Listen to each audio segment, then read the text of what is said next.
ำเลยกับผู้แบบนะปีโก้ผู้ม่วนจะได้ถึงกระโตกันแน่มาตอนนี้สบายดีเด้อพ่อแม่พี่น้องเบิร์ดมูสุกนสบายดีตอนเช้าๆวันนี้ก็เยอะมาแกงไก่ทุกคนแกงไก่เสือชอบปีให้ไว้แน่เสือ12 เดือนทุกคนเพื่อเคยกินแน่ไก่ป่าทุกคนเลยบางผู้ชายเพิ่นไปผูกคือคำหวานได้ไก่ป่ามาตอนได้ครึ่งหูมาตอนนี้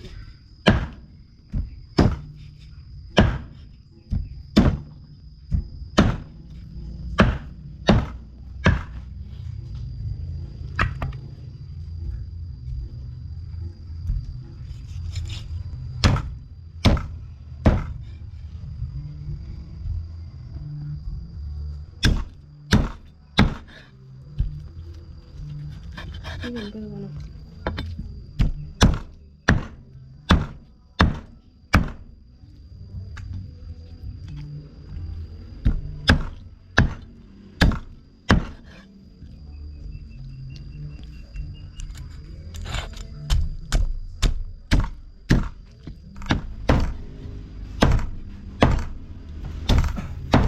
ป่ามากินกันเลยพี่น้องเลยเอาแต่ครึ่งนึงสาวไก่เป็นมักแบบกระดูกอันเด้ก็หาต้อยมันแหละพอได้ยินพี่กินที่ผูกมั้งเนาะก็เลยจะไปไม่กินได้แบบนี้จักมีเอาเพลมาตอนแน่เพลไก่ไก่หอมขนาดได้เลยไก่ไทยหมักขนาดได้ทุกคนตามแจวเพลไก่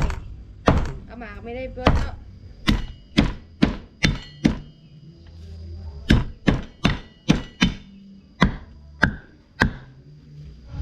ผักเลยแล้วเขาก็เสิร์ฟเครื่องปรุงกันทุกคนเขาจะเอาไปโค้ก้อนเท่านะ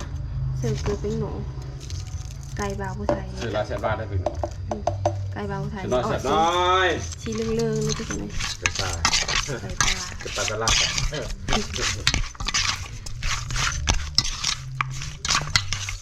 ไปถึงหวานจะได้ครึ่งกระโตกันแน่มาตอนนี้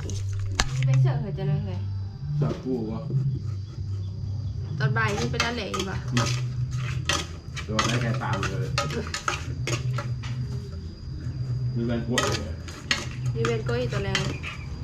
มื้อนี้อากาศก็แบบสงึมทุกคนเลยนะตกไปผมเนาะตกกับเบาถ่ายไปการเขตเลยทุกคนซ้ำไทยคือจะกินเขตปิ้งเขตตกแหงรู้ว่าให้โดนตกคนตกบ่เมื่อวานนี้จะเบิ่งก็ตกอยู่ตกในหนึ่งเดียวตกขอตรงนี้ก็ตกเดียวพวกนั้นบอกก็ตกเลยมีตกมีตกอ่ะสงึมซื่อบ่เส้นน้อยรีบเลยมาได้ทุกคนมากินแกงไก่ใส่ปีกล้วยน้ำกัน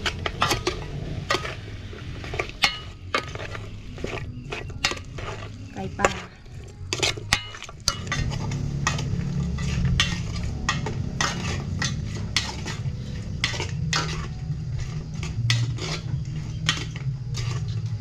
แกงเส้นร้อนเนี่ยมันจะแซ่บด้วยเนาะ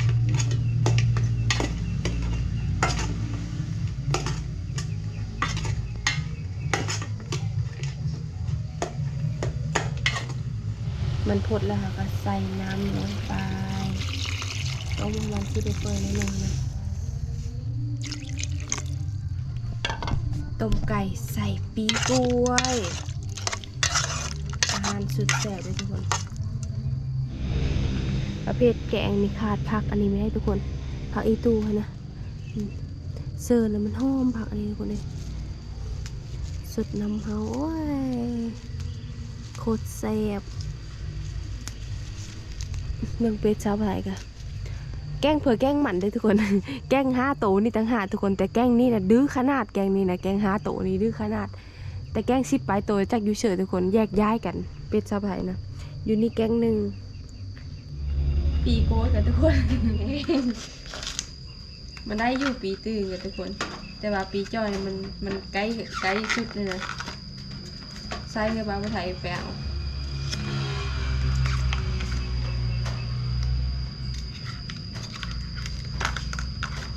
ปีกล้วย ปลูกกล้วยนี่ดีได้หนึ่งเลยทุกคนได้กินทางมาได้กินทางปีเบอร์มันก็ได้น้ำใสทุกคนนี่ ก็มัน เอาไปล้างกบมากกว่าซอยต้มหัวเป็ดต้มน้ำไก่ให้มันพดแบบว่าต้มไก่มันสุกก่อนนะทุกคนนะคะจากเอาลงปีเทมาอันจีบักเพชรจีผักโคผักโบตำแจว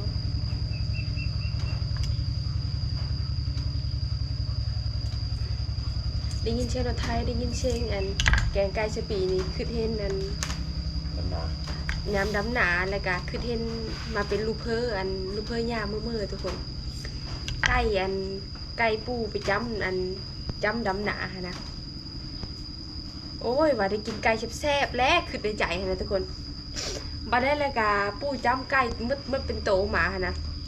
ย่าว่าไม่เคยกินย่าว่าเอาไว้ต้มเสือปีต้มกับพี่ไม่ได้ต้มมาโตทุกคนต้มเสือมาโตนะต้มครึ่งนึง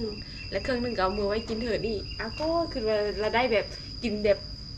ซัวไก่แซ่บๆนะทุกคนไก่บ้านเฮาแล้วไม่ได้กิน ได้กินแกงไก่เสือผีสดน้ำ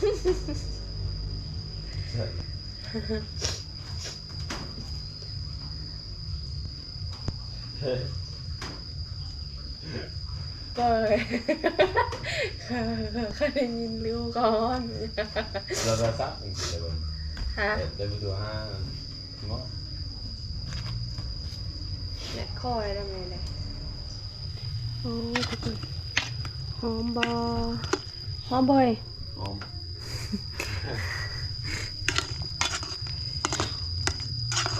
มันผดเลยทุกคนเอาไปเสิร์ฟปีโก้ยวันนี้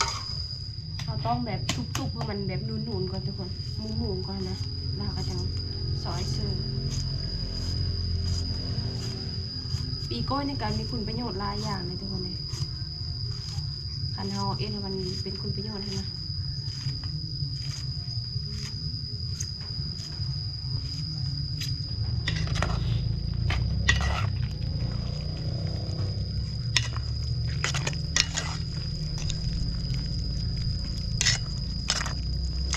สุกแล้วก็เสิร์ฟค่ะ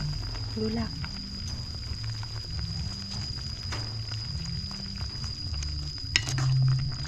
แซ่บจ้าต้มไก่ใส่ปีกล้วย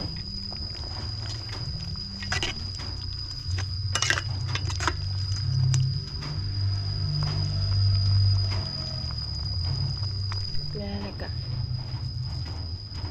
จีหัวผักโบจีเผ็ดโอ้ลังกะซีนี่ทุกคนเวลาที่อันแดดออกค่ะนะมันจะลั่นตุบตับจักเป็นเฟอร์เลยเนาะ ซีนมือเลยเก่าเลย จะหีดของเปิดทุกคนลังกะซีเมอร์นะ เอาแบบ แหละมันลั่น เก่าเวลาเขาเยี่ยมโว้มันแบบแต่ลั่นพื้น เป็นแบบเป็น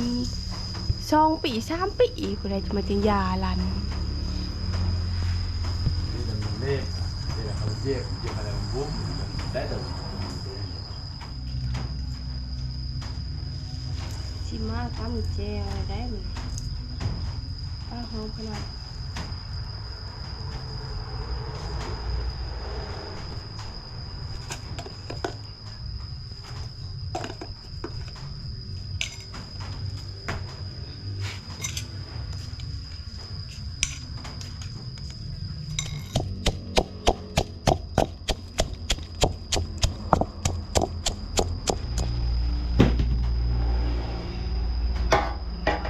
ร้อน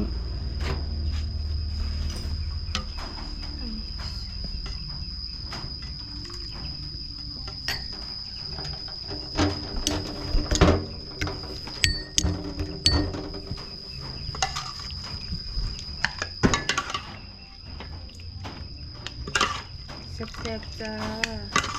กินบ่ข้าวบ่กินข้าวบ่กินข้าวเด้อกินบ่ สบายดีไอ้ ายเด้อายไปเสือ อายุเนี่ยอายุเนี่ยอายไม่มาเลยอายเนาะอืม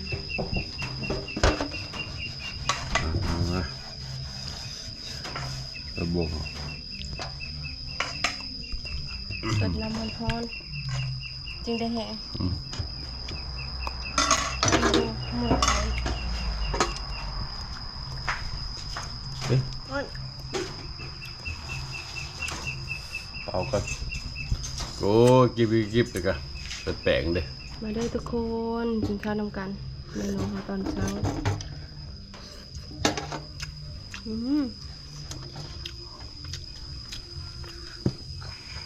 เปล่าข้อนหรอก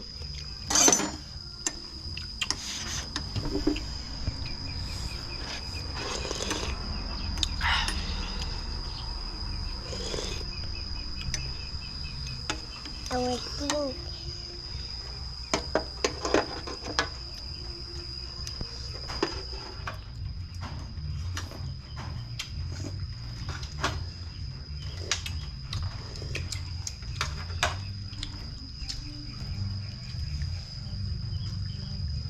ใช่ปะ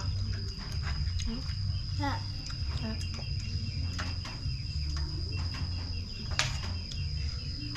ไก่พอจะไปนัดเลงเมื่อวานนี้